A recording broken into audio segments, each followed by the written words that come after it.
No, it's perfect, delicious. All right.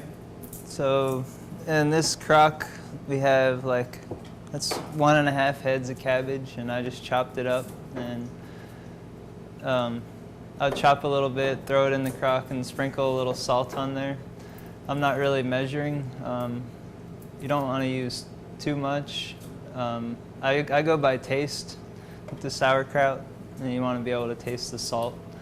And so you just chop it up and salt it, chop some more, salt it, and we'll get that a little more full, and then we'll pack it. We'll just press it all in there really hard, and we'll put something heavy on top, like a jar full of water or a Ziploc bag full of water, and it'll come tomorrow, and all of the water from the cabbage will be pulled out from the salt, and it'll all be sitting in its own brine solution, and you just let that sit for about a week, and at room temperature, and let it ferment, and sauerkraut.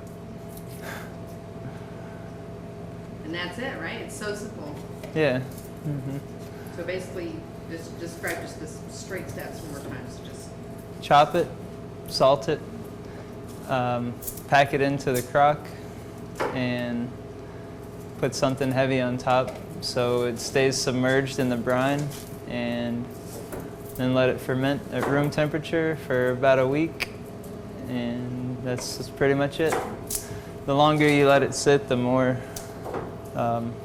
soft and digested it's going to get by the microbes.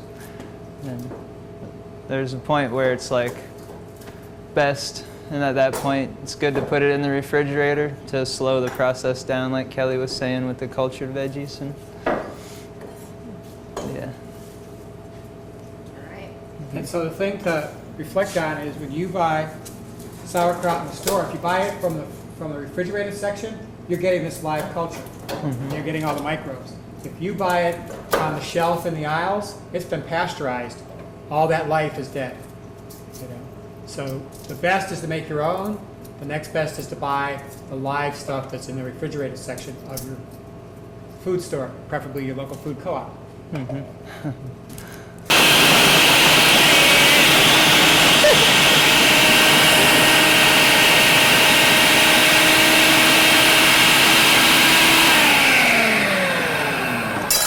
Spoon ready to go.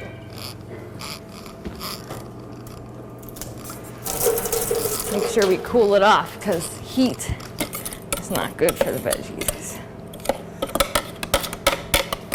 So you're mincing the garlic and ginger together, and then we will be adding it into the overall mix end product.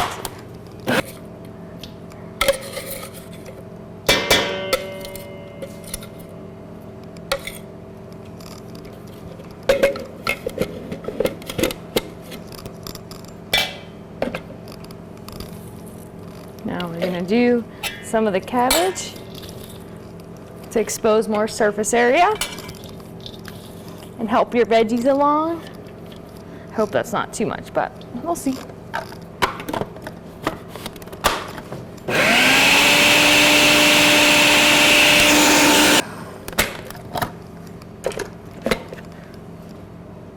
Nice and small, exactly what you want.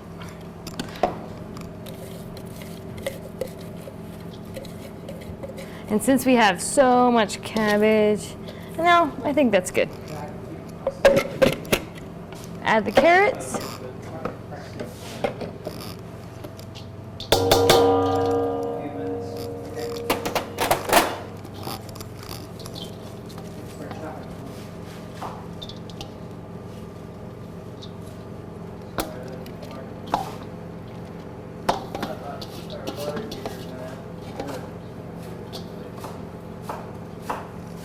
Now we'll do some of the carrots.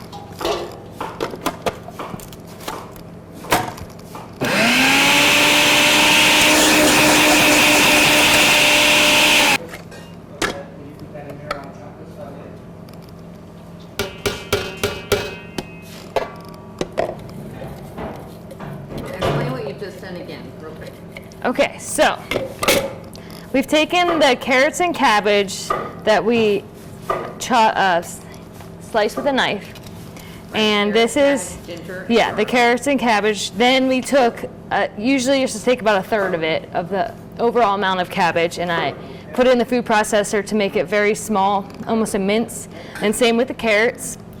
And you want your ginger and garlic to be very small, so I put that in as well. So this is your batch of cultured veggies without being mixed up yet. We're gonna mix this all up and take half of it, use the mature batch of cultured veggies, and with the other half we're gonna put the culture starter in, and all we're gonna do is add water to both of them, which I will show you the amount that you add to each individual batch, and that's your magic juice. Okay.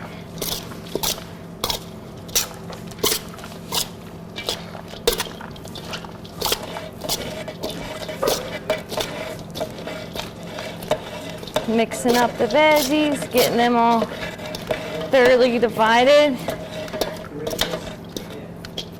Now this lacto fermentation, the enzymes are already covered on every surface of here. We're just going to add a little bit extra enzymes to help to balance it out and help the fermentation process be successful. Look at that beautiful color. That's really fresh veggies. From the garden. And it's all fresh, fresh, fresh from the garden. Okay, so now we're gonna divide the batches. Take this, just cut it in half.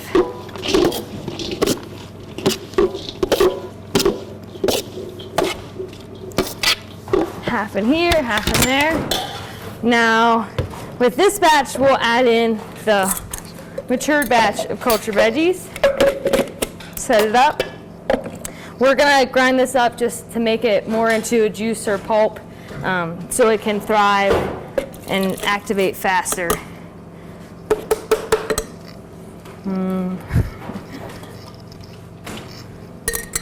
Get every last drop. And you know what? We're just gonna add a little bit of this in too to make it happy in this mixture. We'll pulsate with it.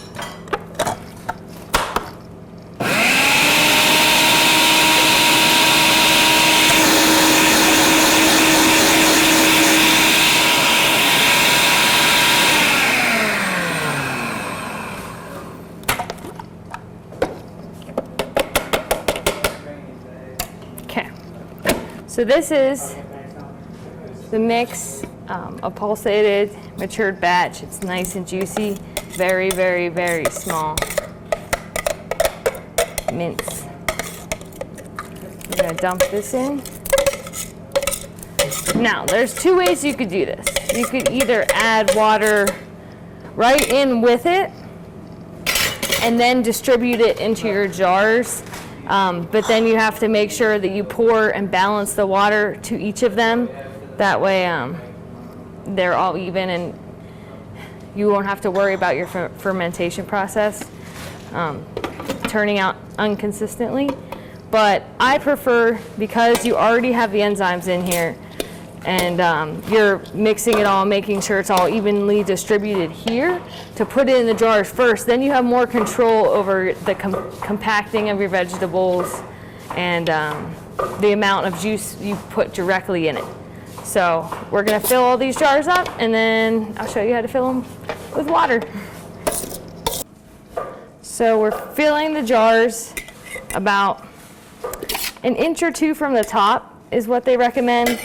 Some people suggest putting the cabbage leaves that you have on top of the veggies to help press it down and keep it held down, but I've never had extra cabbage to use, so we could do that with the other batch, but this batch will do my way. So you take the spoon after you fill it up and compress it down so there's a nice tight surface of vegetables.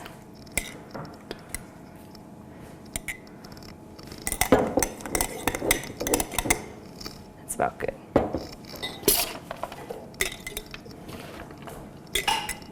And if you use the wide mouth mason jars, you can tell it's so easy to scoop right into them. And it saves you a lot of time.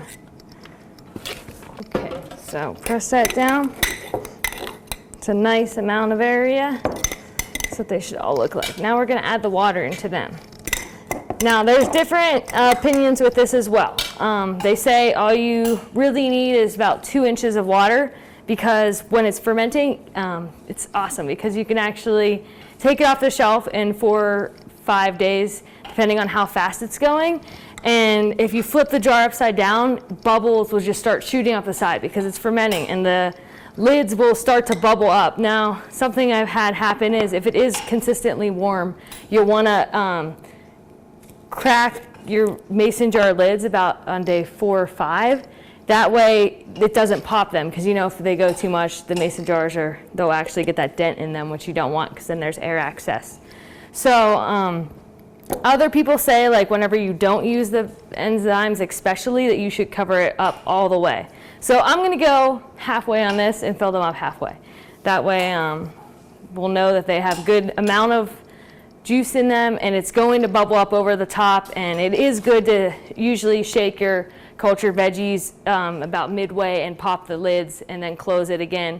And if juice comes out, because I've had tops of them explode whenever they were in the kitchen and it was very high temperatures in Florida. So it's a good idea, like I said, it's all about the sanitation, to take off the lids and wipe them down with a clean rag and keep this area, like we're going to clean these up when we're done, but keep the lip of the jar clean. So we're going to add some water into these. So I'll start with this one. Doesn't take a lot because of how compacted it is. Like that actually just filled up the veggies to the top. The juice covered it all, which is fine. You just want to get a little bit of water in there to become juice and to help the fermentation process. So if you tilt these aside, you can see the juice comes up right here. So it's about at that level on each of these. This one needs a little bit more. But that's it. So all we're going to do is clean the tops of these and put the mason jars on the mason lids on the jars and find a nice spot for them to ferment and thrive. So we're going to wipe off the tops of these in the jars just to make sure that no vegetable matter is on the outside, and your product will be follow through consistent. These have already been sanitized. Now we have the jar wiped down. Tops are clean, no rust at all. Put your lid on, nice and tight, and there's your cultured veggies ready to go.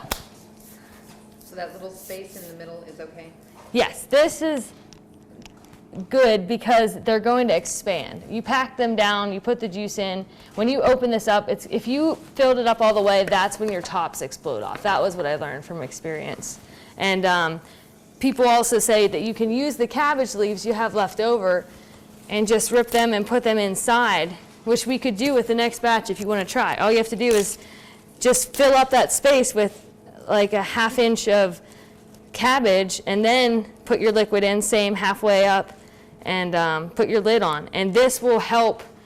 It's just like adding air. I do it this way because, like I said, when I buy the cabbage, I want to make as much cultured veggies, so I never have scraps. But we had so many leaves of the ones out of the garden that we have plenty of leaves to try it out. So why not experiment like Pat says? So always experiment. But my question is it a higher value to get one perfectly cut piece that circles around the whole thing, or just a bunch of pieces? I'd say if you could cut them to size, that would be more accurate. The layerage will really help them, and you'll have really good crisp pieces of cabbage to just gnaw on like chips. Like chips, absolutely. Can't just eat one. That's right. What would your last thing to say be about culturing food? I think that cultured veggies are brain food. I mean, this is only the most beneficial way. It's just as good as raw. It's vegetables taken to the extreme. They're enhanced. They're brain food, and when you eat them, you feel good. So everyone in the world should eat cultured veggies because it's a must.